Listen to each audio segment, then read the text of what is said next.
Hey everyone! We are going to fill out a cooking schedule, and this is how I make sure that my bigger meals like Thanksgiving and Christmas and that kind of thing are all on the table at the right time. And that means that it's less stressful for me, and I can just have people come and show up, and I'm not running around with a million things to do.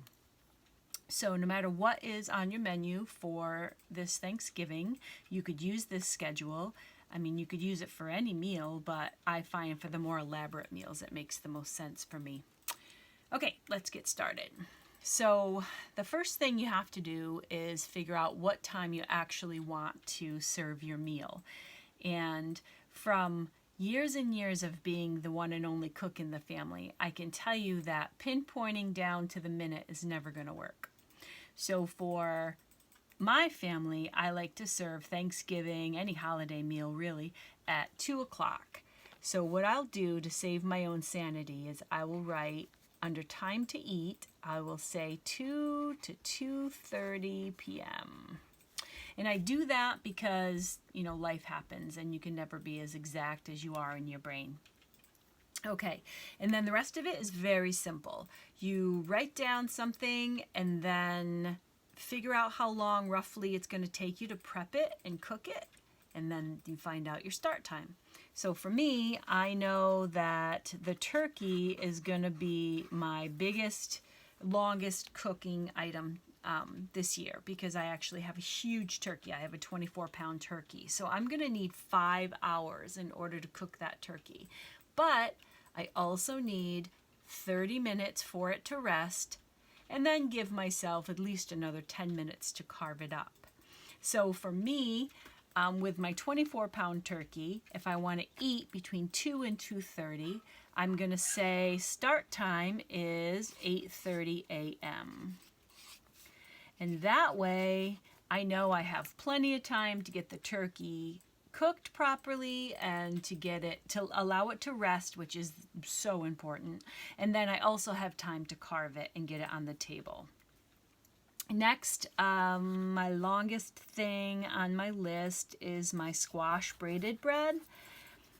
And I make that in the bread maker, the dough anyway, in the bread maker, but I still need an hour and a half for my bread dough step in the bread maker, and then I need another 10 minutes just to give myself time to get it made and then braided after the bread maker's complete, and then I need another 20 minutes in order to bake it.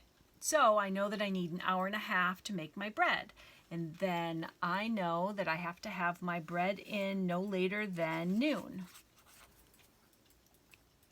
Finally, I have potatoes. So I know I need to peel and cook 5 pounds of potatoes. So I say potatoes, and yes, you guys, I really do this every single holiday meal.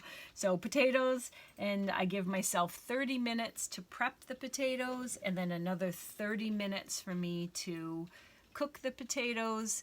And then you probably are going to need another 20 to 30 minutes, you know, to season, and if you don't get them on exactly on time, that kind of thing.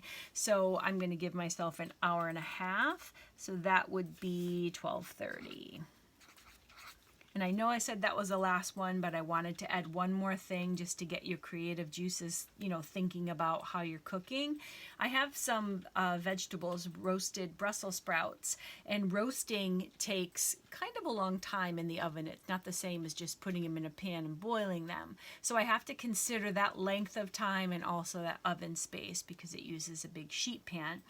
So my roasted Brussels sprouts, I put Brussels sprouts, and I put some bacon in there when I roast mine. But anyhow, that takes about 15 minutes to prep.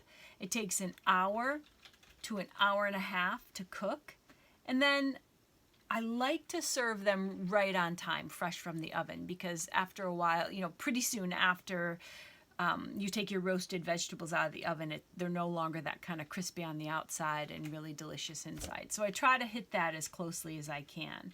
So I'm going to need about an hour and a half for the roasted Brussels sprouts, and 15 minutes on either end is fine.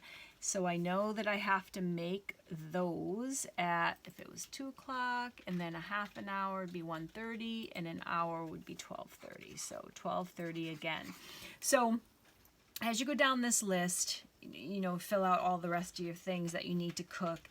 You start seeing a pattern and kind of groups of things that have to be started at the same time or have to go in the oven at the same time. And then you can kind of plan what goes where and what can come out and that type thing.